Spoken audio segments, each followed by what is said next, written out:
Enough! You fool! We warned you. How dare you lay your hands on our king? You will pay dearly for this. Useless woman.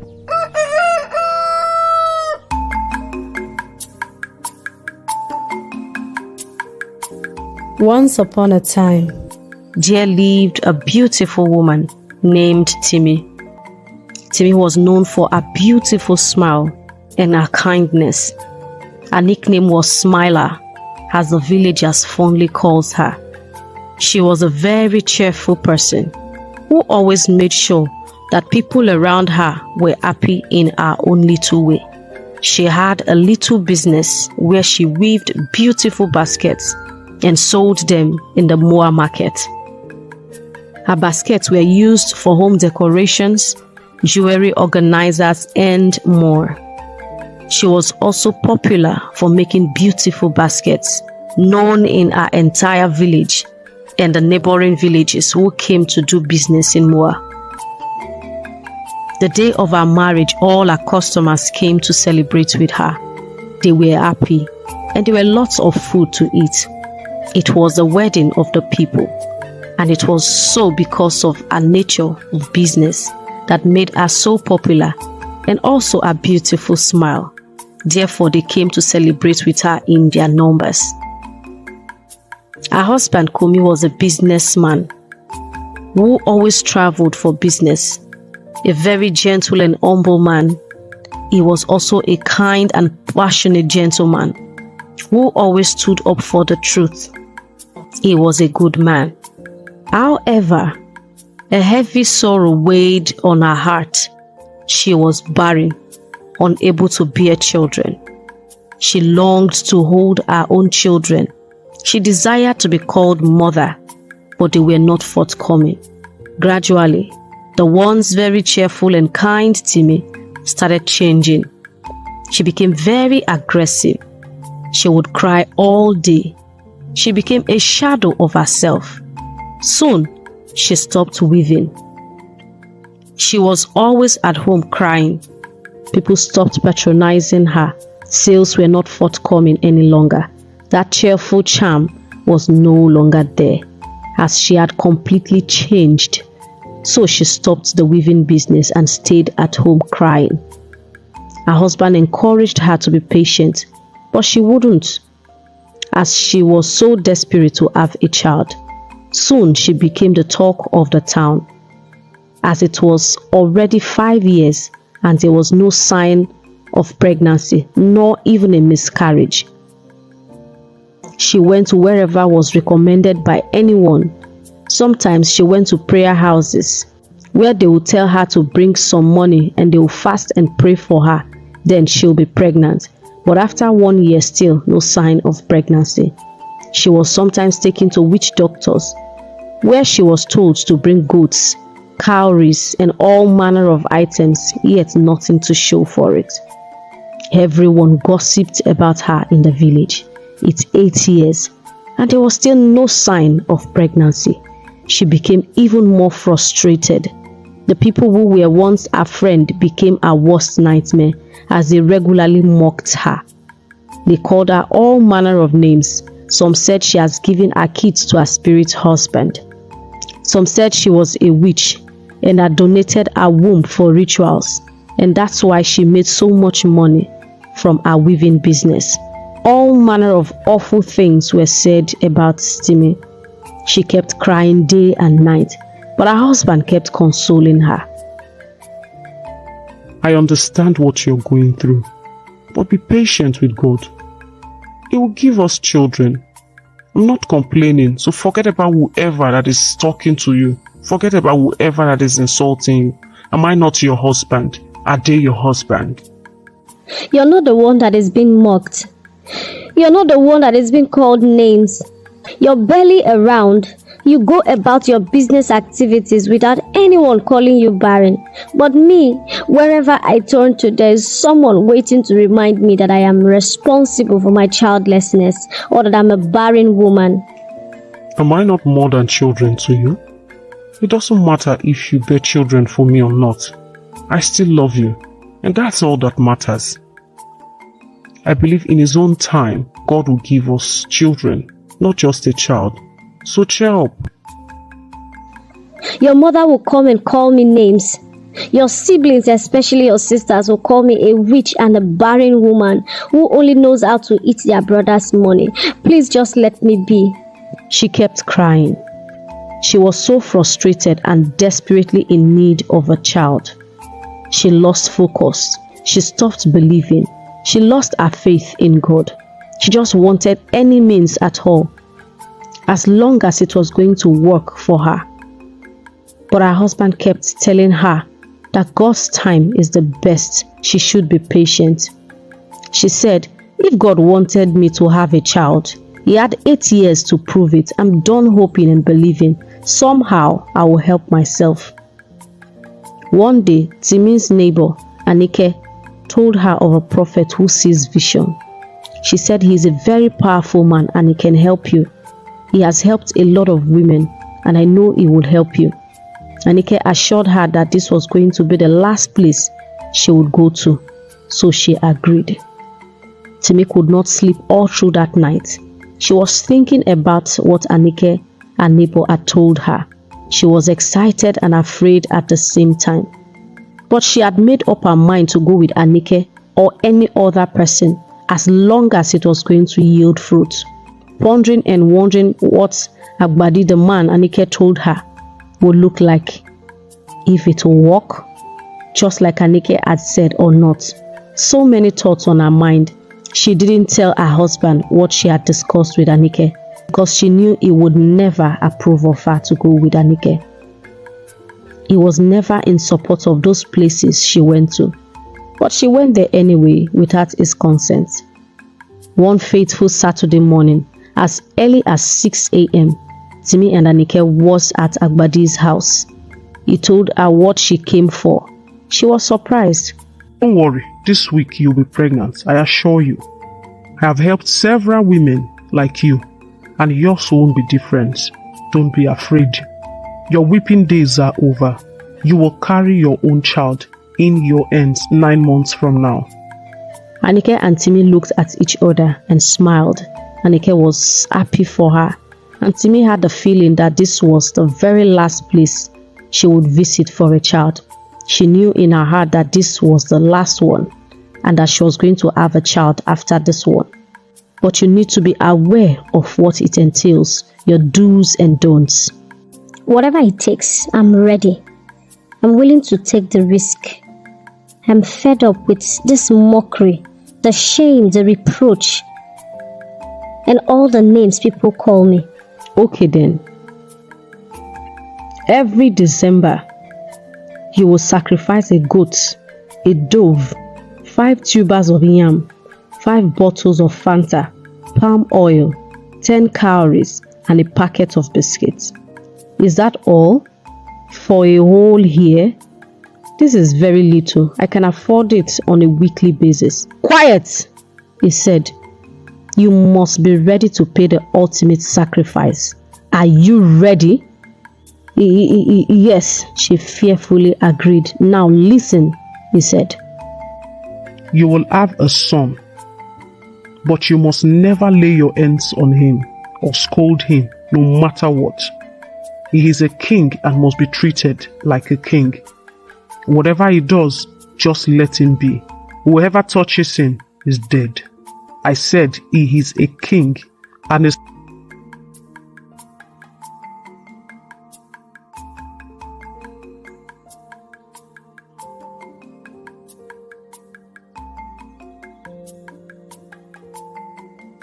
She was confused and wondered what kind of king he was talking about.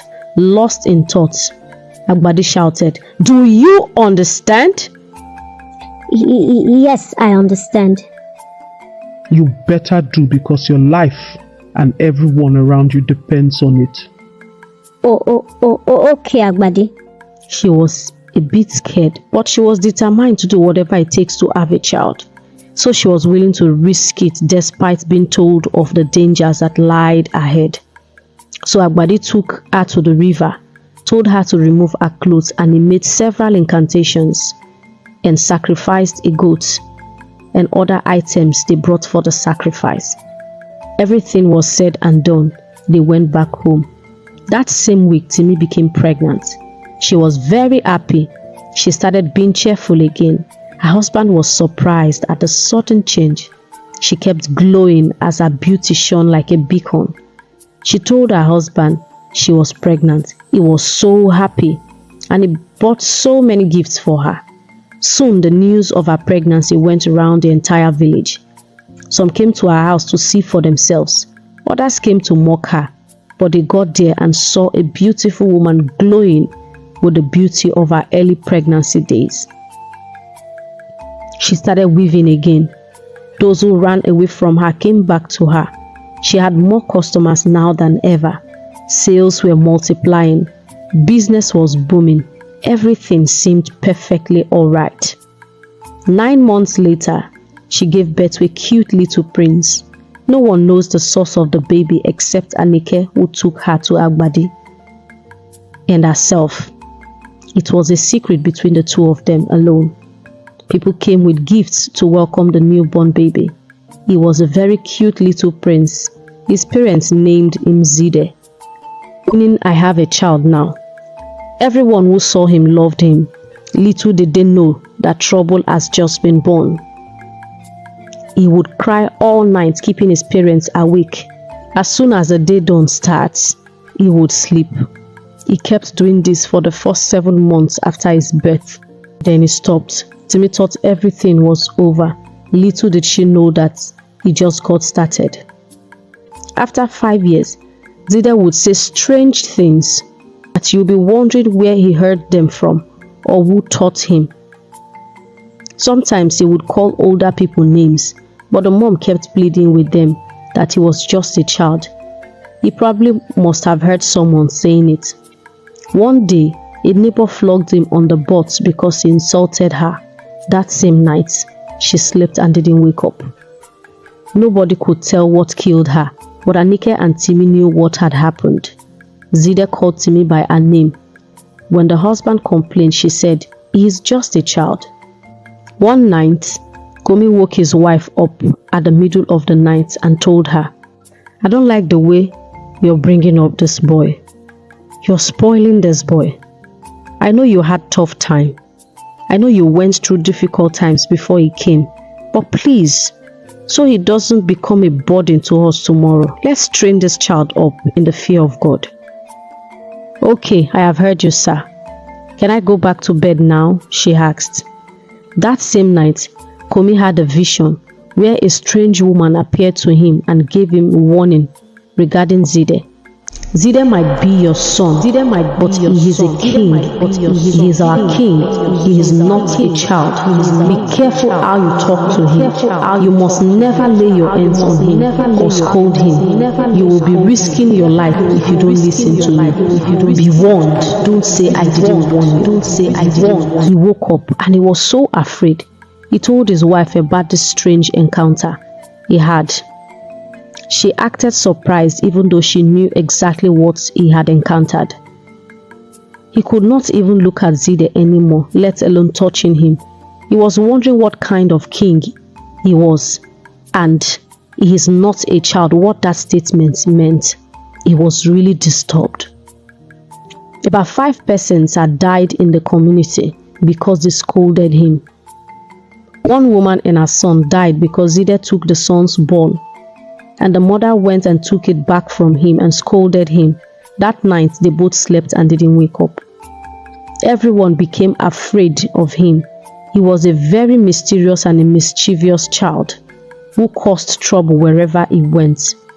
Everybody in the village warned their kids not to go anywhere near Timi or her son.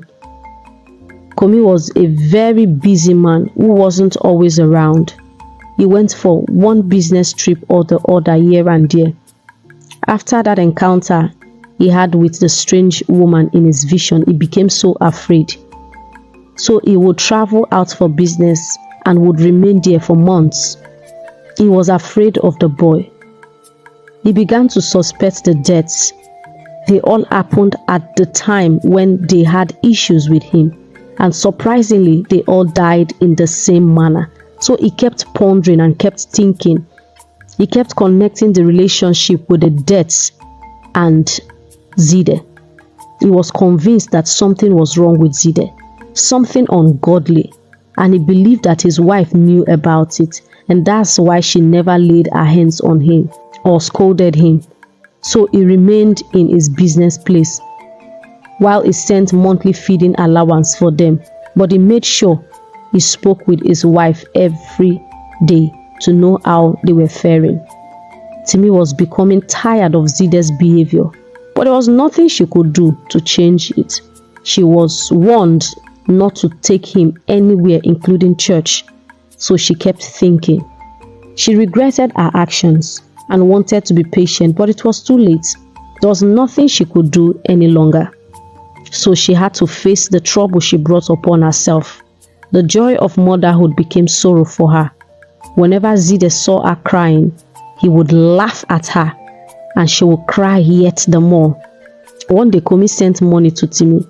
He told her he was coming back that weekend with some business partners, that they needed her to prepare something nice for them, that they will be having a meeting in their house and the visitors would spend the night with them. They had spoken on Thursday night. She was so happy that her husband was coming home after 5 months, but Zide wasn't happy that his dad was coming. He hated him.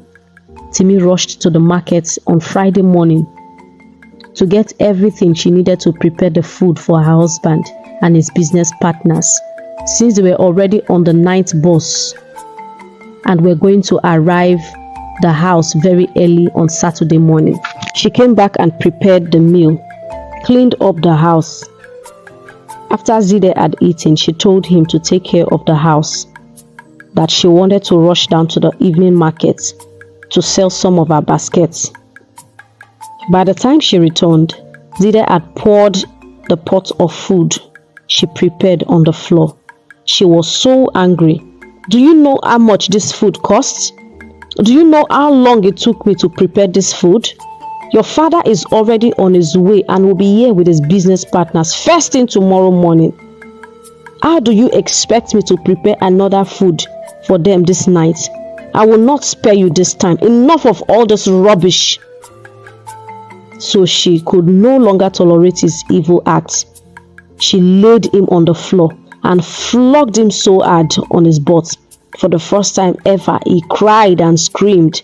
Her neighbor rushed to her house on hearing the noise. They were all surprised that she could beat him. Nobody stopped her. They said, go ahead and beat him. He needs it. So she beat him to her satisfaction that night. That same night, his people came. We warned you. How dare you lay your hands on our king? You will pay dearly for this. Useless woman. I know this day will come, but I never knew it would be this sudden. At least, I'll be free from this horror movie you called a child. I am ready to die. Do your worst. Enough! I'm happy I flogged him so hard to my satisfaction for once. And he cried. He screamed. He cried so hard. He was asked what he wanted them to do with her. He requested for her life, so she was killed on her bed. He also went back with his people, so he laid close to her and died there too, while his spirit went back with his people. By the time the husband arrived that morning, he found his wife and son lying dead. He wept bitterly. I must know what happened to my wife and son. I won't bury them until I know what killed them. So one of his partners said to him, I know where you can find answers. So he took him to his pastor, who told him everything. Your son is from the marine kingdom. He is not a child, he is a king. He wanted to experience the human world, so he came through your wife because she made herself available through her impatience. Your son has a wife and kids over there. That's why you and your wife were warned never to touch him. He told him how the wife got the son, the agreements they made with Agbadi, the yearly sacrifices, everything. However, she was tired with his behavior and she could no longer tolerate him and was fed up with his evil acts. So she laid her hands on him, which was against the oath they took. And that's why they killed her. And he also returned with them to where he came from. He said, I know you love your wife, but the people outside were not kind enough with words. She got so frustrated and did what she felt was best and the only option she had, since she didn't have the patience to wait for God's time any longer. The husband wept bitterly. I warned her about her desperation to have a child, but she wouldn't listen. He went home and buried his wife and son. She was a lesson to a lot of women who were called barren not to be in a hurry, no matter how long they waited. He mourned her for 3 years before getting married again. 1 year into his new marriage, his wife gave birth to triplets, 2 boys and a girl. They lived happily ever after. Moral lessons. Be patient. Don't be in a hurry. Never make rash decisions because of what people are saying. People will always talk. Hold on to your faith and stay positive. It is better to be slow and sure than to be fast and fall. You can't help God. Never lose your faith in God. It will come true for you.